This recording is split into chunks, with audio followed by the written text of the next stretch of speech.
Okay, and the third point in this presentation is using Twitter to share research. So I think Twitter has this opportunity. I think there's an opportunity using Twitter, I should say, as the site for academic and professional knowledge and for sharing that knowledge. Um, I think that Twitter is a useful platform, of course, for this purpose and for connecting with using those discipline-specific hashtags again for connecting um, with other people in your specific field and staying connected with information. And that could be current news or actual research people are engaging in. Sharing insights, of course, from academic texts, and then and sharing research posters. So I'll go into these in a little bit more detail in the following slide. Okay, so sharing insights from academic texts. So on Twitter, I would say you could share key concepts and ideas from academic books, articles, and other texts. And you could actually use the links as citations to link to further readings. So in a tweet, of course, you don't have that much space to necessarily go into a large discussion about the text, unless you use a thread, which we'll talk about in a moment.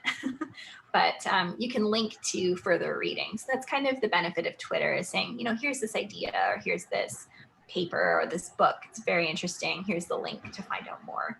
Mm-hmm. Yeah, I'll so for that, there's another idea. Google Docs are now becoming really popular for, Yes. if you want to have further readings, further literature, Yes. start Google Docs, and they're like, okay, go to this Google Doc, and if you have more stuff, add more stuff, and these are readings you can do specific related to this topic. And I found that really useful. It's not only now become a place to network, like using these docs and Excel sheets, and that's something I found at the conference. Some people started an Excel sheet to connect with other scientists in the same field, in their same groups, so which was incredible, because obviously that now they know, okay, these people, they're doing this, and I know them now, and I can contact them for other information. So I would definitely encourage that as well, doing Google Docs and Excel sheets. Yeah, I love that idea, Disha. I think I mentioned that my pinned tweet on my account right now is a link to a collaborative Google Doc, which I've called sort of a research guide for researchers in my field. And I love research guides. I find them so helpful, but sometimes they're very short, or I would like more information. And so anyways, I find that idea of starting a Google Doc very helpful, especially that collaborative piece, because then you can really build on it and create something together as a community. So I just love that idea so much, and I encourage anyone to start that, because of course a Google Doc can be started by anyone with a Google account. So it's a great idea. And my last point, of course, is consider scheduling time to share your academic or professional knowledge with your Twitter community, or knowledge from other sources. So one thing I do, back to that idea of having an editorial calendar and something that I can go to and say, okay, what am I trying to do today? What's my purpose? And as someone who's trying to draw more traffic to their blog, I write on my blog these sort of 3-minute paper summaries. And that was an idea I got from Grad Blogger, which is a great website to check out. And so that's just a quick, really quick points about a paper that I read that I found very interesting, that has just the thesis statement. I actually start with a 1-sentence summary of the paper, some quick information about it, just the key findings, and then a link in the blog post to actually read the full article. And so on Fridays on Twitter, I do this edadmin, which is that hashtag for my discipline, edadmin paper share Fridays. So every Friday I try and post the link to my paper summary. And then if, that's a quick thing someone can read. And then if they want to read the paper, they can actually click the link that I've included to go read more information. So I hope, I hope in that way. Yeah. So that's a great idea. And I do that all the time when I write my papers and I try to find new literature. That's a practice I highly encourage, even if you don't share it on Twitter.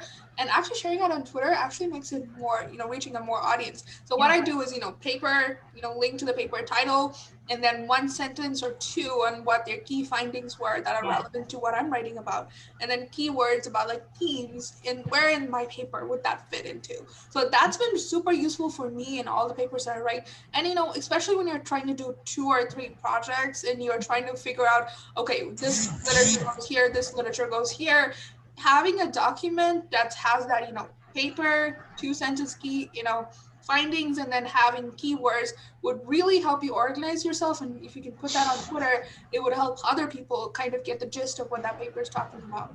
Absolutely. I love that. That's great.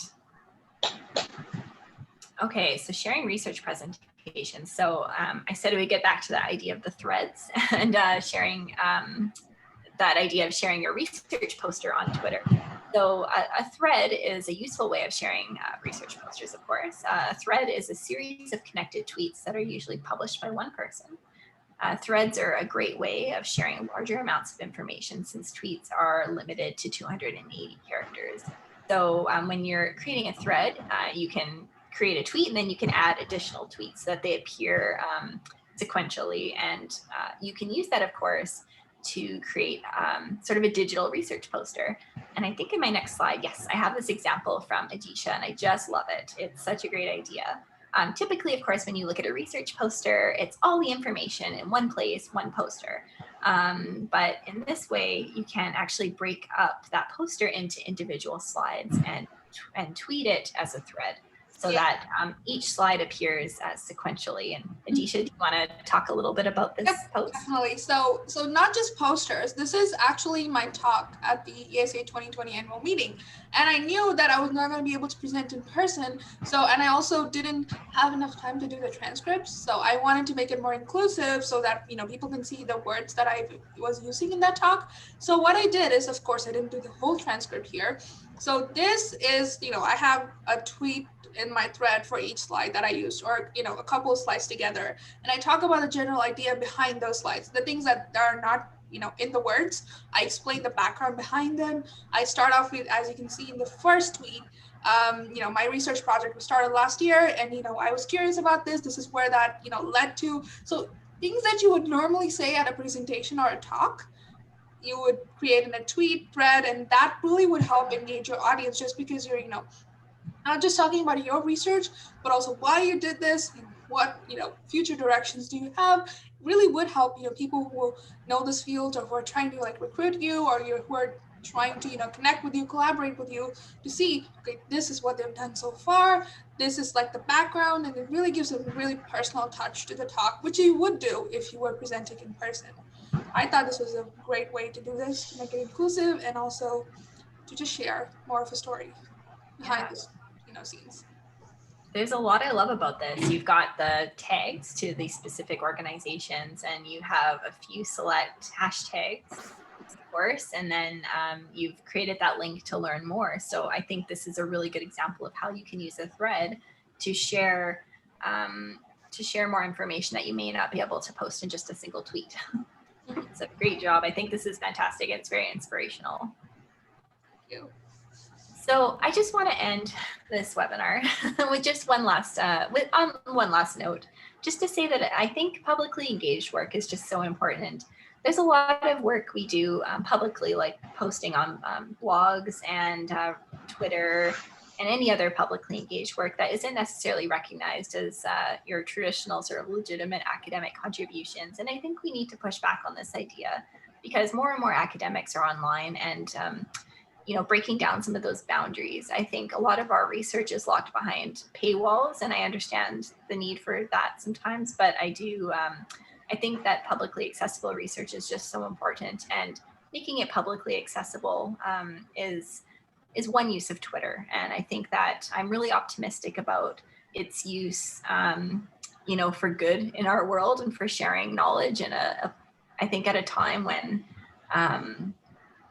we're not sure what's true and what isn't. Social media can't tell the difference between sort of this false news and and other information. So I think it's important for us as researchers who are informed to share our knowledge online. And and again, to promote diversity, equity, inclusion whenever we can, both within and outside academia. Yeah, and that is a beautiful note to end. And I definitely agree. Twitter has been the space for me to engage myself. Like I have not felt this much involved in the academic and scientific community before I started meeting like-minded people who are going through similar challenges as I do. As always, I felt, am I really doing enough? Am I really qualified to be where I am? Am I really knowing enough? And, finding research papers of interest, finding people, and, when we mentioned about, sharing our research, also share your experiences, like what you do day to day. And if you had a challenge, I would ask you to put it online, and there's probably a bunch of people who are going through the same thing. And Yeah. this platform really gives you a space to yeah, I so feel you, I so get you, and then this is how I might have overcome it. So what for you, Twitter, for all of us, Twitter is not only a place to share our experiences and our research, but also a place to find solutions, and that is something I've learned in 2 months of using academic Twitter, having a professional Twitter. So I would definitely encourage you to do it more frequently and, have a professional account. Although I would want to stress, unless, if you're not comfortable having an online presence, you're a private person, you're not very, comfortable of having an online platform, you don't have to. It's not necessary that you need to have one, but it definitely is useful, and that's something I'd like to stress on a lot more, because need you don't need to have this. It's beneficial to have it, but you can do without it. So another thing is that I think we missed this. I don't know if you mentioned this, but if you do want to have a Twitter and you don't want to make it your own, you can go by another name, having a discussion. So that if you want to be engaged in the community, but not so putting your private self out there, you can also have a Twitter account in your other name. A lot of people do that. They have, PhD chat, PhD life. They do a lot of different things. So it's up to you. Twitter is a great place, but it's not for everybody. But it is useful in a lot of different ways, and that's what we're going to say here. And again, thank you so much for everybody who's joined us. Okay, now for the questions. Any questions?